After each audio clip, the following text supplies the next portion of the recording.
اعوذ باللہ من الشیطان الرجیم بسم اللہ الرحمن الرحیم السلام علیکم ورحمۃ اللہ وبرکاتہ۔ ویڈیو کو اینڈ تک ضرور دیکھا کریں تاکہ آپ کو علم حاصل ہو سکے۔ جن باتوں سے آپ کو علم حاصل نہیں ہے آپ مکمل ویڈیو دیکھیں اور اپنی زندگی میں کی گئی غلطیاں اور کمیوں کو پورا کر سکیں، اور آگے شیئر ضرور کریں۔ یہ صدقہ جاریہ ہے، جب کوئی نیکی کی بات دوسرے تک پھیلائیں گے تو اس کا ثواب آپ کو بھی ہوگا۔ حضور پاک صلی اللہ علیہ وآلہ وسلم کا ارشاد ہے کہ چند آدمی جنت میں داخل نہ ہوں گے۔ ان میں سے ایک شخص وہ ہے جو اپنے دیے ہوئے پر احسان جتلائے، دوسرا وہ ہے جو والدین کی نافرمانی کرے، تیسرے وہ ہے جو شراب پیتا رہتا ہو،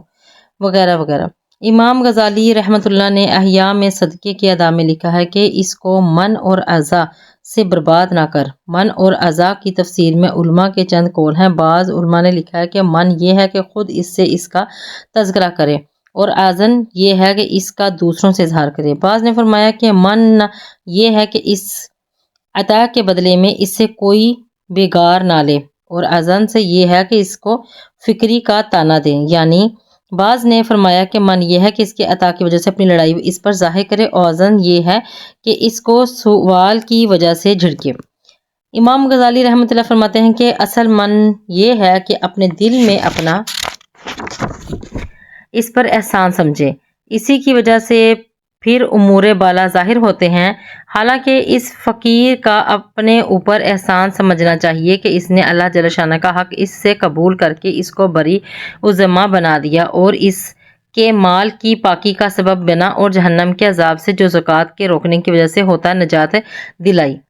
مشہور محدث امام شبی رحمۃ اللہ فرماتے ہیں کہ جو شخص اپنے آپ کو ثواب کا اس سے زیادہ محتاج نہ سمجھے جتنا فقیر کو اپنے صدقے کا محتاج سمجھتا ہے، اس نے اپنے صدقے کو ضائع کر دیا، اور وہ صدقہ اس کے منہ پر مار دیا جاتا ہے۔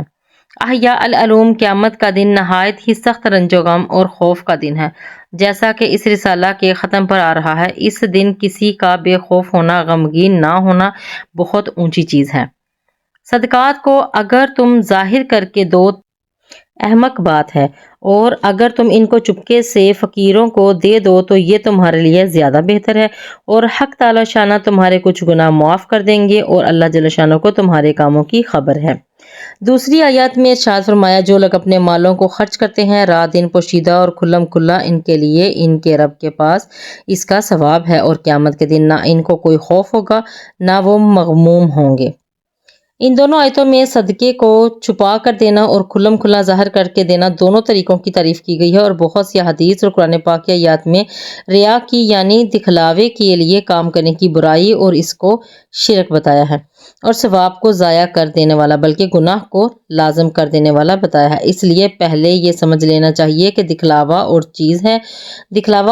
ہے، اور یہ ضروری نہیں کہ جو کام کھلم کھلا کیا جائے وہ ریا ہی ہے، بلکہ ریا یہ ہے کہ اپنی بڑائی ظاہر کرنے کے واسطے، اپنی شہرت کے واسطے، اپنا کمال ظاہر کرنے اور عزت حاصل کرنے کے واسطے کوئی کام کیا جائے تو وہ ریا ہے، اور جو اللہ جل شانہ کی رضا اور خوشنودی حاصل کرنے کے لیے کیا جائے اور اللہ کی خوشنودی کسی مصلحت سے اعلان ہی میں ہو تو وہ ریا نہیں ہے۔ اس کے بعد ہر عمل بالخصوص صدقے میں افضل یہ ہے کہ وہ اخفاء کے ساتھ کیا جائے، اور اس میں ریا کا احتمال بھی نہیں رہتا، اور صدقہ لینے والے کی ذلت اور اذیت سے بھی امن ہے۔ اور یہ بھی مصلحت ہے کہ اس وقت اگرچہ ریا نہ ہو، لیکن جب عام طور سے لوگوں میں سخاوت مشہور ہونے لگے تو عجب اور خود بینی پیدا ہونے کا احتمال ہے، اور یہ بھی ہے کہ لوگوں میں اگر شہرت ہوگی تو پھر بہت سے لوگ سوالات سے پریشان کرنے لگیں گے، اور اپنے مالدار ہونے کی شہرت سے دنیاوی نقصانات کئی قسم کے پیدا ہونے لگیں گے۔ حکومت کے ٹیکس چوروں کی نگاہیں، حاسدوں کی دشمنی۔ امام غزالی رحمۃ اللہ فرماتے ہیں کہ صدقے کا مخفی طور سے دنیا، ریا اور شہرت سے زیادہ بعید ہے۔ حضور پاک صلی اللہ علیہ وسلم کا ارشاد بھی نقل کیا گیا کہ افضل صدقہ کسی تنگ دست کا اپنی کوشش سے کسی نادار کو چپکے سے دے دینا ہے۔ جو شخص اپنے صدقے کا تذکرہ کرتا ہے وہ اپنی شہرت کا طالب ہے، اور جو مجمع میں دیتا ہے وہ ریاکار ہے۔ پہلے بزرگ اخفاء میں اتنی کوشش کرتے تھے کہ یہ بھی نہیں پسند کرتے تھے کہ فقیر کو بھی اس کا علم ہو کہ کس نے دیا ہے، اس لیے بعض تو نابینا فقیروں کو چھانٹ کر دیتے تھے، اور بعض سوتے ہوئے کی جیب میں ڈال دیتے تھے، اور بعض کسی دوسرے کے ذریعے سے دلواتے کہ فقیر کو پتہ نہ چلے اور اس کو حیا نہ آوے۔ بہرحال اگر شہرت اور ریا مقصود ہے تو نیکی برباد، گناہ لازم۔ امام غزالی رحمۃ اللہ علیہ السلام نے لکھا ہے کہ جہاں شہرت مقصود ہوگی وہ عمل بیکار ہو جائے گا، اس لیے کہ زکوٰۃ کا وجوب مال کی محبت کو زائل کرنے کے واسطے ہے، اور حب جا کا مرض لوگوں میں حب مال سے بھی زیادہ ہوتا ہے، اور آخرت میں دونوں ہی ہلاک کرنے والی چیزیں ہیں۔ لیکن بخل کی صفت تو قبر میں بچھو کی صورت میں مسلط ہوتی ہے، اور ریا اور شہرت کی صفت اژدہا کی صورت میں منتقل ہو جاتی ہے۔ ایک حدیث میں ہے کہ آدمی کی برائی کے لیے اتنا ہی کافی ہے کہ انگلیوں سے اس کی طرف اشارہ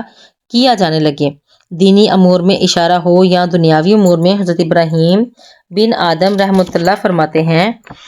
کہ جو شخص اپنی شہرت کو پسند کرتا ہے اس نے اللہ تعالیٰ سے سچائی کا معاملہ نہیں کیا۔ ایوب سختیانی رحمۃ اللہ فرماتے ہیں کہ جو شخص اللہ جل شانہ سے سچائی کا معاملہ کرتا ہے اس کو یہ پسند ہوا کرتا ہے کہ کوئی اس کا گھر بھی نہ جانے کہ کہاں ہے۔ حضرت عمر رضی اللہ عنہ ایک مرتبہ مسجد نبوی میں حاضر ہوئے تو دیکھا کہ حضرت معاذ رضی اللہ عنہ حضور اقدس صلی اللہ علیہ وآلہ وسلم کی قبر شریف کے پاس بیٹھے رو رہے ہیں۔ حضرت عمر رضی اللہ عنہ نے دریافت کیا کہ کیوں رو رہے ہو؟ حضرت معاذ رضی اللہ عنہ نے فرمایا کہ میں نے حضور پاک صلی اللہ علیہ وسلم سے سنا تھا کہ ریا کا تھوڑا سا حصہ بھی شرک ہے، اور حق تعالیٰ شانہ اسے متقی لوگوں کو محبوب رکھتا ہے جو زاویہ خمول میں رہتے ہیں۔ اگر کہیں چلے جاویں تو کوئی تلاش نہ کرے، اور مجمع میں آویں تو کوئی اس کو پہچانے بھی نہیں۔ ان کے دل ہدایت کے چراغ ہوں اور ہر گرد و آلود تاریک مقام سے خلاصی پانے والے ہوں۔ غرض ریا کی مزاحمت بہت سی آیات اور احادیث میں وارد ہوئی ہیں، لیکن ان سب کے باوجود کبھی اعلان میں دینی مصلحت ہوتی ہے، مگر دوسروں کو ترغیب کی ضرورت کے موقع پر ایک آدھ شخص کے صدقے سے دینی اہم ضرورتیں پوری نہیں ہو سکتی۔ ایسے وقت میں صدقے کا اظہار دوسروں کی ترغیب کا سبب بن کر ضرورت کے پورا ہونے کا سبب بن جاتا ہے۔ اس لیے حضور پاک صلی اللہ علیہ وسلم کا ارشاد ہے کہ قرآن پاک کو آواز سے پڑھنے والا ایسا ہے جیسا اعلان کے ساتھ صدقہ کرنے والا، اور قرآن پاک کو آہستہ پڑھنے والا ایسا ہے جیسا کہ چپکے سے صدقہ کرنے والا۔ یہ مشکوت شریف کی حدیث ہے کہ قرآن پاک کا بھی مقتضائے وقت کے مناسب کبھی آواز سے پڑھنا افضل ہوتا ہے اور کبھی آہستہ پڑھنا۔ پہلی آیت شریفہ کے متعلق بہت سے علماء سے نقل کیا گیا۔ اس آیت شریفہ میں صدقہ فرض یعنی زکوٰۃ اور صدقہ نفل دونوں کا بیان ہے، اور صدقہ فرض کا اعلان ہے کہ ادا کرنا افضل ہے، جیسا کہ اور فرائض کا بھی یہی حکم ہے کہ ان کا اعلان کے ساتھ کرنا افضل ہے۔ اس لیے اس میں دوسروں کی ترغیب کے ساتھ اپنے اوپر سے اس الزام اور اہتمام کا دفع کرنا مقصود ہے کہ یہ زکوٰۃ ادا نہیں کرتا۔ اسی وجہ سے دوسری مصالح کے علاوہ نماز میں جماعت مشروع کی، اس میں اس کے ادا کرنے کا اعلان ہے۔ حافظ ابن حجر رحمۃ اللہ فرماتے ہیں کہ علماء طبری رحمۃ اللہ وغیرہ نے اس پر علماء کا اجماع نقل کیا ہے کہ صدقہ فرض میں اعلان افضل ہے اور صدقہ نفل میں اخفاء افضل ہے۔ حضرت ابن عباس رضی اللہ عنہ نے آیت شریفہ میں مذکورہ بالا کی تفسیر میں ارشاد فرمایا کہ حق تعالیٰ شانہ نے نفل صدقہ میں آہستہ کے صدقہ کو اعلانیہ کے صدقہ پر 70 درجے فضیلت دی ہے، اور فرض صدقے میں اعلانیہ کو مخفی صدقے پر 25 درجے فضیلت دی ہے، اور اسی طرح اور سب عبادات کے نوافل اور فرائض کا حال ہے۔ یعنی دوسری عبادات میں بھی فرائض کو اعلان کے ساتھ ادا کرنا چھپ کر ادا کرنے سے افضل ہے کہ فرائض کو چھپ کر ادا کرنے میں ایک اپنے اوپر تہمت ہے، دوسرے یہ بھی مصرف ہے کہ اپنے متعلقین یہ سمجھیں کہ یہ شخص فلاں عبادت کرتا ہی نہیں، اور اس سے ان کے دلوں میں اس عبادت کے وقت اور اہمیت کم ہو جائے گی۔ اور نوافل میں بھی اگر دوسروں کے اتباع اور اقتداء کا خیال ہو تو اعلان افضل ہے۔ حضرت ابن عمر رضی اللہ عنہ کے واسطے سے حضور پاک صلی اللہ علیہ وسلم کا ارشاد نقل کیا گیا کہ نیک عمل کا چپکے سے کرنا اعلان سے افضل ہے، مگر اس شخص کے لیے جو اتباع کا ارادہ کرے۔ حضرت ابو امامہ رضی اللہ تعالیٰ عنہ کہتے ہیں کہ حضرت ابو ذر رضی اللہ تعالیٰ عنہ نے حضور پاک صلی اللہ علیہ وآلہ وسلم سے دریافت کیا کہ کون سا صدقہ افضل ہے۔ حضور پاک صلی اللہ علیہ وسلم نے فرمایا کہ کسی فقیر کو چپکے سے کچھ دے دینا اور نادار کی کوشش افضل ہے، اور اصل یہی ہے کہ نفلی صدقے کو مخفی طور سے ادا کرنا افضل ہے۔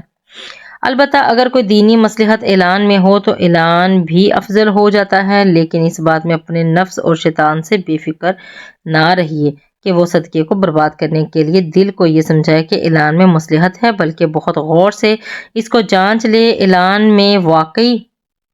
دینی مصلحت ہے یا نہیں، اور صدقہ کرنے کے بعد بھی اس کا تذکرہ نہ کرتا پھرے کہ یہ بھی علانیہ صدقہ کرنے میں داخل ہو جاتا ہے۔ ایک حدیث میں ہے کہ آدمی کوئی عمل مخفی کرتا ہے تو وہ مخفی عمل لکھ لیا جاتا ہے، پھر جب اس کا کسی سے اظہار کر دے تو وہ مخفی سے علانیہ میں منتقل کر دیا جاتا ہے، پھر اگر وہ لوگوں سے کہتا پھرے تو وہ علانیہ سے ریا میں منتقل کر دیا جاتا ہے۔ احیاء العلوم حضور پاک صلی اللہ علیہ وسلم کا ارشاد ہے کہ 7 آدمی ایسے ہیں جن کو اللہ جل شانہ اس دن اپنے سائے میں رکھیں گے جس دن اللہ کے سوا کہیں سایہ